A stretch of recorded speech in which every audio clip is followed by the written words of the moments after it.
Dans votre livre, Éric Zemmour, depuis la parution du livre d'ailleurs, une des choses dont on parle le plus, c'est votre relation avec Jean-Luc Mélenchon. J'ai eu l'occasion de vous voir tous les deux, vous avez fait un débat, vous en avez fait deux même avec moi, chez moi ici.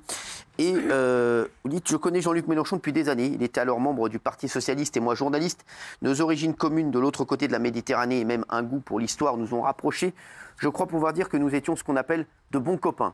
Il était là lorsque j'ai fêté mes 50 ans et nous nous tenions dans une estime réciproque qui lui fit dire un jour à la télévision, je connais très bien Éric Zemmour, ce n'est pas un raciste, c'est un brillant intellectuel. On a l'extrait quand il le dit, regardez. Je connais Zemmour, il ferait mieux de dire qu'il a dit une bêtise. Ce type n'est pas un raciste, c'est un brillant intellectuel, mais il est, comme tous les intellectuels, têtu comme une mule. Ce qu'il a dit et comme il l'a dit n'est pas bien dit. Voilà, c'est tout ce qu'il faut qu'il dise maintenant. Alors, on apprend aussi qu'il était bien content que vous vous présentiez, que vous vous parliez encore, même si le candidat de la France Insoumise est complètement parano, ce que vous dites.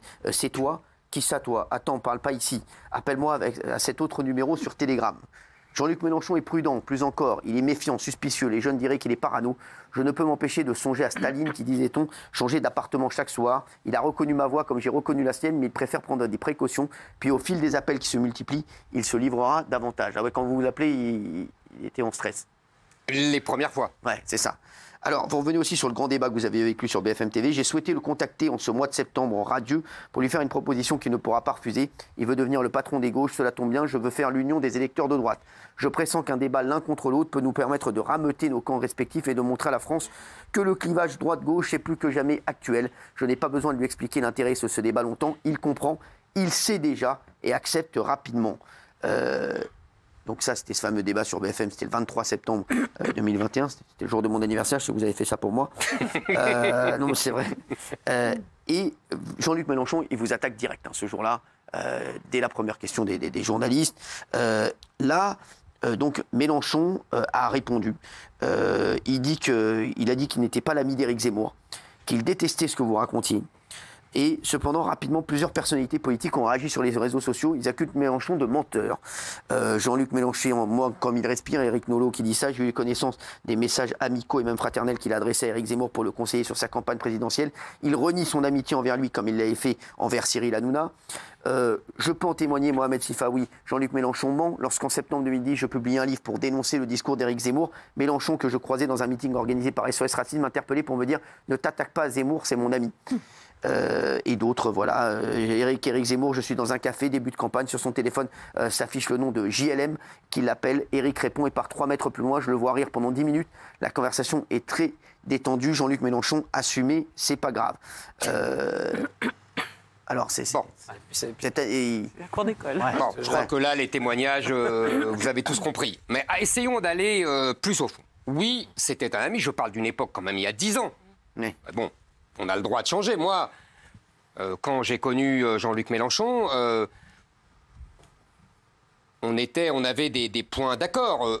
C'était l'époque où il estimait qu'on pouvait critiquer l'islam, où il estimait qu'il était pour le nucléaire aussi. On estimait aussi, il se moquait des femmes voilées.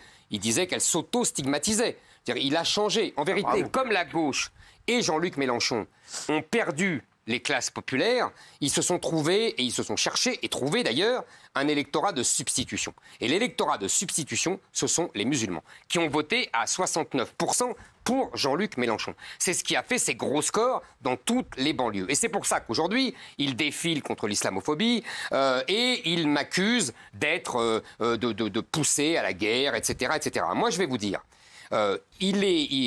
moi aussi, je déteste ce qu'il est devenu.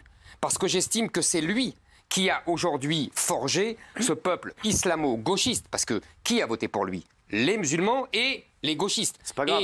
Comment? C'est pas grave. Mais c'est pas que c'est pas grave. Oui. C'est qu'il leur donne c'est les Français qui ont voté pour une lui. existence politique. Non, mais attendez. Moi, je connais des citoyens français qui soient de n'importe quelle religion. Oui, donc, bon, on est d'accord. Ce sont des Français avant tout qui ont voté. Mais évidemment.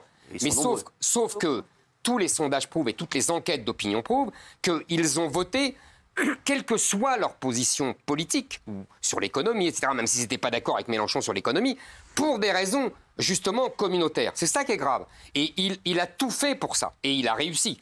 Donc si vous voulez, moi j'estime que c'est Mélenchon qui est dangereux pour la France. Il est passé de l'amitié à Zemmour à être l'ennemi de la France. Et il s'en moque, il fait ça avec un cynisme absolu. Donc si vous voulez, oui, moi aussi, je déteste ce que dit Jean-Luc Mélenchon aujourd'hui, et je pense qu'il est dangereux pour la France, mais il s'en moque. Vous comprenez ? Il est après moi le déluge. Il sait exactement ce qu'il fait, mais il se moque complètement des conséquences à long terme. C'est ce que je répondais à madame tout à l'heure. Moi, j'essaye de voir les conséquences à long terme, à 10 ans, à 20 ans. Lui s'en moque. Alors, on a des questions. Gilles, une question pour Éric Zemmour. En quoi je rebondis sur ce que vous venez de dire. En quoi le vote musulman, selon vous, semble être un problème? Peu importe que les musulmans aient voté pour Jean-Luc Mélenchon. Oui, pour telle ou telle raison. Les musulmans sont des Français qui votent et s'expriment comme tant d'autres, qu'ils soient catholiques, juifs, bouddhistes, tout ce que vous voulez. Tout à fait. Athée. Ça devient... Athée. Et athée. Et tout à fait, vous avez tout à fait raison. Non, mais c'est vrai que c'est pas un problème, ça. Non, attendez. C'est pas un problème en soi, évidemment. C'est pas ce que j'ai voulu dire.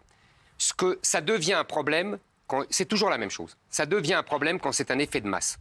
Quand vous avez 70%, 75% de gens de la même confession qui votent pour un seul candidat, ça prouve qu'il y a un effet de masse et qu'il y a un effet, si vous voulez, communautaire. Comment vous le savez ? Quand il y a un vote juif, par exemple, on parle beaucoup... Vous savez qu'il y a un vote juif ou un vote musulman, parce que c'est parce que c'est les sondages, chère madame.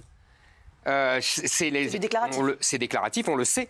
On le sait pour qui les juifs votent, on le sait pour qui les catholiques votent, on sait pour qui les... Donc vous, pour vous, il y a un vote musulman. Ah bah, en l'occurrence, il y a eu. Il n'y a pas toujours. Je ne dis pas qu'il y a toujours. Là, je dis qu'il a tout fait pour, et il y a eu. Mais si, mais d'ailleurs, les enquêtes, pardonnez-moi, monsieur Verdez, les enquêtes d'opinion le disent. Les gens l'expriment. On a voté pour lui car il luttait contre l'islamophobie. On a lutté pour lui, mais pas pour les autres. On peut pas reprocher aux musulmans de ne pas voter pour Marine Le Pen ou pour vous, Éric Zemmour. Pas pour vous. Mais non, mais attendez. Forcément, après, il reste où Emmanuel Macron ou Jean-Luc Mélenchon. Non, mais c'est pas vrai. C'est pas vrai. Il y avait Anne Hidalgo, il y avait Yannick Jadot, il y avait Emmanuel Macron. Est-ce que vous savez que les frères... Pardon. Est-ce que vous savez que... Attendez. Est-ce que vous savez que les frères musulmans, les mosquées, la mosquée de Paris, ont donné des consignes pour qu'on vote Mélenchon? Et au second tour, d'ailleurs, pour qu'on vote Macron. Mais c'est pas un problème, ça. Ah bon? Mais ça, Éric Zemmour... Mais je leur demande pas de voter pour moi. Éric Zemmour, ça me dérange pas du tout, moi. Je pense pas que ça dérange les Français. Mais moi, je suis désolé, des musulmans pourraient voter pour moi. Vous êtes sûr? Ah oui. Un peu compliqué. Je vais vous dire pourquoi. Pour quelle raison? Et je vais vous raconter une anecdote. Si vous me permettez, j'en ai pour 2 minutes. Je marchais dans les rues et j'ai une dame avec sa fille, une dame de ma génération, avec sa fille qui devait avoir 25-30 ans, qui m'arrête et qui me dit: est-ce qu'on peut vous parler 1 minute? Et j'ai dit: bien sûr, madame. Et voilà. Et la mère me dit: je tiens à vous dire, madame, monsieur, je suis musulmane. Ça fait 40 ans que je vis en France. Vous avez tout à fait raison. La religion, c'est dans le privé. On n'a pas à s'afficher, on n'a pas à voir une fille voilée dans la rue, on n'a pas à montrer sa religion dans la rue. C'est vous qui avez raison et on a voté pour vous. Et on a pris des photos, évidemment, comme on fait maintenant rituellement, mais c'est pour vous dire qu'il y a des musulmans qui ont vécu la France des années 60-70, qui ont très bien connu cette France authentiquement républicaine pour le coup, contrairement à ce qu'on dit aujourd'hui. C'est-à-dire la France de l'assimilation et de la discrétion des religions. Moi, je vais vous dire, je suis de confession juive. Quand j'étais petit, qu'on allait à la synagogue, on mettait la calotte sur la tête. On disait, d'ailleurs, ça va vous amuser, je fais toujours cette réflexion-là, on disait calotte en français et non pas kippa comme aujourd'hui. Vous voyez ce que ça veut dire, les mots ont une importance. Et ma mère, dès qu'on sortait de la synagogue, elle m'attrapait comme ça, je la revois, la pauvre, elle m'attrapait, elle me disait, tu m'enlèves ta calotte tout de suite. Mais le monde a changé. Non, mais il change en mal. La France, c'est l'assimilation. C'est le fait qu'on ne doit pas montrer... Je vais vous dire pourquoi. Pour ne pas choquer les gens qui ne sont pas de cette confession. Une kippa n'est pas dérangeante, un voile n'est pas dérangeant. C'est autorisé dans l'espace public.